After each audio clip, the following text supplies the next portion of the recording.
झारखंड में JPSC, JSSC की परीक्षाओं में कथित धांधली की खबरें नई नहीं है। वर्षों से पेपर लीक, ओएमआर में गड़बड़ी, कोर्ट केस और विवाद सुर्खियां बनते रहे हैं।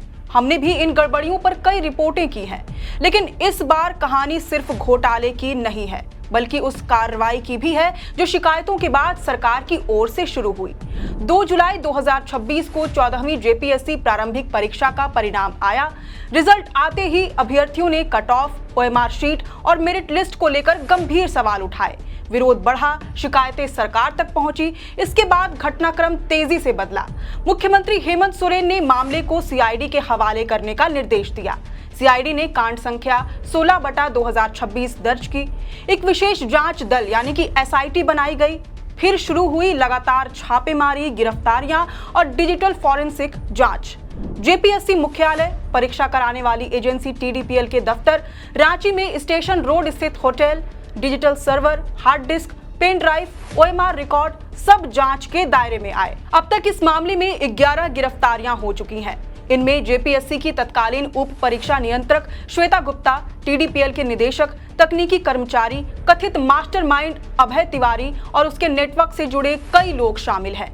पूर्व जेपीएससी अध्यक्ष से भी 3 दिन तक घंटों पूछताछ हो चुकी है। सफल अभ्यर्थियों से उनकी ओएमआर शीट की कार्बन कॉपी तक मांगी जा रही है ताकि वैज्ञानिक तरीके से मिलान किया जा सके। यानी पहली बार जांच सिर्फ कागजों तक सीमित नहीं है, बल्कि डिजिटल डेटा, सर्वर और सॉफ्टवेयर तक पहुंच चुकी है। आज की इस रिपोर्ट में हम किसी राजनीतिक बहस में नहीं पड़ेंगे।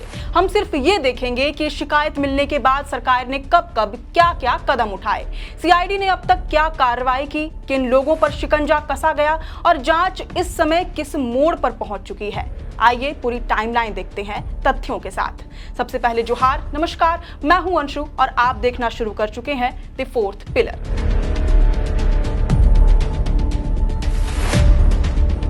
अगर इस पूरे मामले को समझना है तो आरोपों और गिरफ्तारियों से पहले इसकी टाइमलाइन समझनी होगी, क्योंकि यही टाइमलाइन बताती है कि शिकायतें कैसे जांच तक पहुंची और जांच कैसे कार्रवाई में बदली। शुरुआत होती है 2 जुलाई 2026 से। इसी दिन जेपीएससी ने 14वीं संयुक्त असैनिक सेवा प्रारंभिक परीक्षा का परिणाम जारी किया। रिजल्ट आते ही अभ्यर्थियों ने कई गंभीर सवाल उठाए।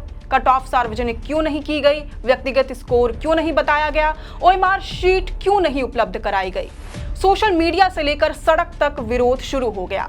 मामला लगातार तूल पकड़ता गया, शिकायतें सरकार तक पहुंची। इसके बाद 21 और 22 जुलाई को घटनाक्रम ने निर्णायक मोड़ दिया। मुख्यमंत्री हेमंत सोरेन ने पूरे मामले की जांच सीआईडी को सौंपने का निर्देश दिया। सीआईडी ने एफआईआर दर्ज की और विशेष जांच दल यानी एसआईटी का गठन कर दिया। यानी मामला अब महज प्रशासनिक जांच का नहीं रहा, बल्कि आपराधिक जांच के दायरे में आ गया। इसके अगले ही दिन कार्रवाई जमीन पर दिखाई देने लगी। 22 और 23 जुलाई को सीआईडी और रांची पुलिस की संयुक्त टीम ने जेपीएससी मुख्यालय, परीक्षा कराने वाली एजेंसी टीडीपीएल के कार्यालयों और रांची के कई ठिकानों पर एक साथ छापेमारी की। Server, computer, hard disk, digital record और परीक्षा से जुड़े दस्तावेज जब्त किए गए। जांच का दायरा सिर्फ फाइलों तक सीमित नहीं रखा गया, बल्कि डिजिटल साक्ष्यों को भी सुरक्षित किया गया। पहली छापेमारी के कुछ ही घंटों बाद जेपीएससी के चेयरमैन पद से एल खियांगते को इस्तीफा देना पड़ा। इसी दौरान एक और बड़ा फैसला सामने आया। 14वीं जेपीएससी सिविल सेवा मुख्य परीक्षा सहित जेपीएससी की 9 प्रस्तावित परीक्षाओं को अगले आदेश तक स्थगित कर दिया गया, ताकि जांच प्रभावित न हो, किसी भी विवादित प्रक्रिया को आगे न बढ़ाया जाए। कार्रवाई यही नहीं रुकी। सीआईडी ने पहली बड़ी गिरफ्तारी करते हुए जेपीएससी की तत्कालीन उप परीक्षा नियंत्रक श्वेता गुप्ता, टीडीपीएल के निदेशक रामवीर सिंह, तकनीकी टीम के मोहम्मद उस्मान और मोहम्मद इबाद तथा मुख्य आरोपी मनोज कुमार तिवारी उर्फ अभय तिवारी को गिरफ्तार किया। लेकिन जांच जैसे जैसे आगे बढ़ी, वैसे वैसे गिरफ्तारी का दायरा भी बढ़ता गया। 24 और 25 जुलाई को टीडीपीएल के 3 और कर्मचारियों हेमंत वर्मा, प्रदीप कुमार सिंह और संजय कुमार को गिरफ्तार किया गया। पहले से गिरफ्तार आरोपियों को पुलिस रिमांड पर लेकर आमने सामने पूछताछ शुरू हुई। जांच अब सिर्फ व्यक्तिगत भूमिका नहीं, बल्कि पूरे नेटवर्क की पड़ताल कर रही थी। इसी बीच सीआईडी ने अभ्यर्थियों और आम लोगों से साक्ष्य जुटाने के लिए विशेष व्हाट्सएप नंबर और ईमेल आईडी भी जारी की। यानी जांच एजेंसी ने पहली बार सीधे जनता से भी सहयोग मांगा। 28, 29 और 31 जुलाई को जांच एक और महत्वपूर्ण मोड़ पर पहुंची। पूर्व अध्यक्ष एल खियांगते को तलब किया गया। उनसे 8 घंटे से अधिक समय तक टेंडर प्रक्रिया, टीडीपीएल के चयन और शिकायतों के निस्तारण को लेकर पूछताछ हुई।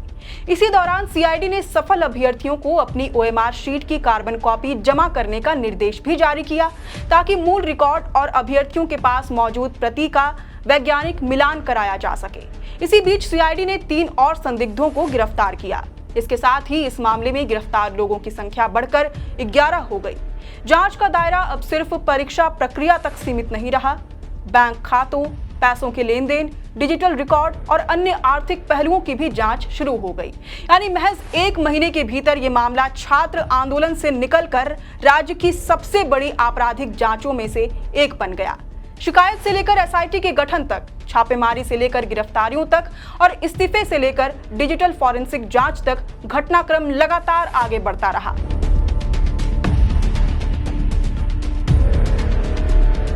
इस मामले में अगर किसी एक गिरफ्तारी ने सबसे ज्यादा चर्चा बटोरी तो वह थी सुमन सौरभ की गिरफ्तारी। हजारीबाग के बड़का गांव का रहने वाला ये अभ्यर्थी 14वीं जेपीएससी प्रारंभिक परीक्षा में सफल घोषित हुआ था, लेकिन कुछ ही दिनों बाद उसकी ओएमआर शीट की कार्बन कॉपी सोशल मीडिया पर वायरल होने लगी। दावा किया गया कि उसने ओएमआर पर 100 में से केवल 48 प्रश्नों के उत्तर भरे थे, फिर भी उसका नाम सफल अभ्यर्थियों की सूची में शामिल हो गया। यहीं से सीआईडी की जांच को एक नया सिरा मिला। सीआईडी ने सुमन सौरभ को गिरफ्तार किया। जांच एजेंसी के अनुसार पूछताछ के दौरान उसने परीक्षा में गलत तरीके अपनाने की बात स्वीकार की। यह भी जांच का हिस्सा है कि उसके पास ओएमआर शीट की मूल कार्बन कॉपी उपलब्ध क्यों नहीं थी और क्या उसे नष्ट करने की कोशिश की गई। हालांकि इन आरोपों की अंतिम पुष्टि अदालत में पेश होने वाले साक्ष्यों और जांच रिपोर्ट से ही होगी, लेकिन इस गिरफ्तारी ने जांच को केवल आरोपों की बहस से निकालकर वैज्ञानिक साक्ष्यों की दिशा में पहुंचा दिया। यही वजह है कि अब पूरी जांच का केंद्र बन चुकी है ओएमआर शीट। मुख्यमंत्री के निर्देश पर गठित एसआईटी ने तय किया कि हर दावे को दस्तावेज और डिजिटल रिकॉर्ड के आधार पर परखा जाएगा। इसी क्रम में सीआईडी ने 14वीं सिविल सेवा प्रारंभिक परीक्षा में सफल घोषित सभी 2204 अभ्यर्थियों को नोटिस जारी किया।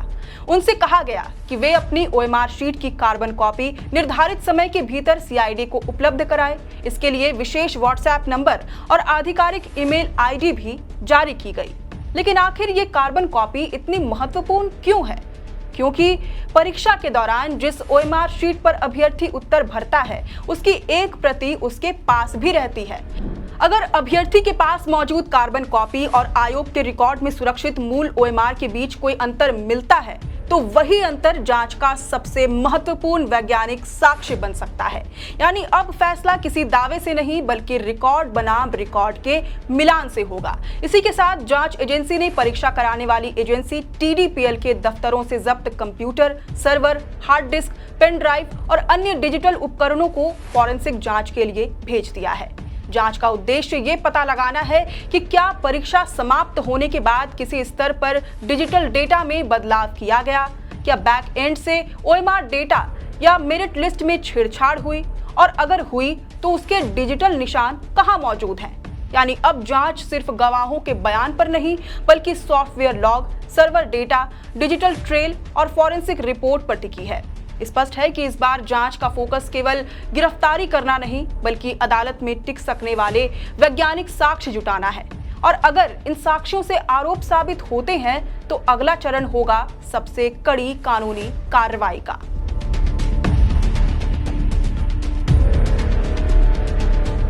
इस पूरे मामले में एक और महत्वपूर्ण पहलू है जिस पर शायद सबसे कम चर्चा हुई है।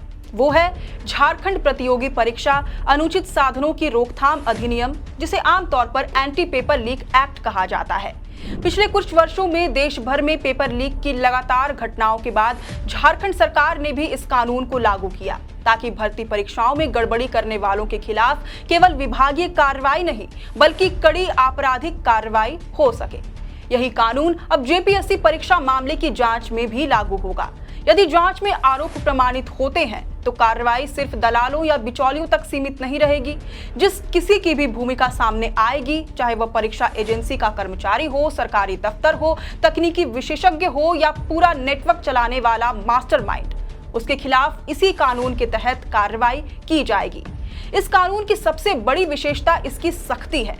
अगर कोई व्यक्ति प्रश्न पत्र लीक करता है, ओएमआर शीट या परीक्षा रिकॉर्ड में छेड़छाड़ करता है, डिजिटल डेटा में हेरफेर करता है, परीक्षा प्रक्रिया को प्रभावित करने के लिए साजिश रचता है या इस पूरे नेटवर्क को आर्थिक या तकनीकी मदद देता है, तो उसके खिलाफ बेहद कठोर दंड का प्रावधान है। दोष सिद्ध होने पर 10 साल तक की सजा से लेकर उम्र कैद तक का प्रावधान है। इतना ही नहीं, 1 करोड़ रुपए से लेकर 10 करोड़ रुपए तक का जुर्माना भी लगाया जा सकता है। यानी ये केवल एक साधारण आपराधिक मामला नहीं है। यदि आरोप साबित होते हैं तो आर्थिक, कानूनी और प्रशासनिक तीनों स्तर पर गंभीर परिणाम सामने आ सकते हैं।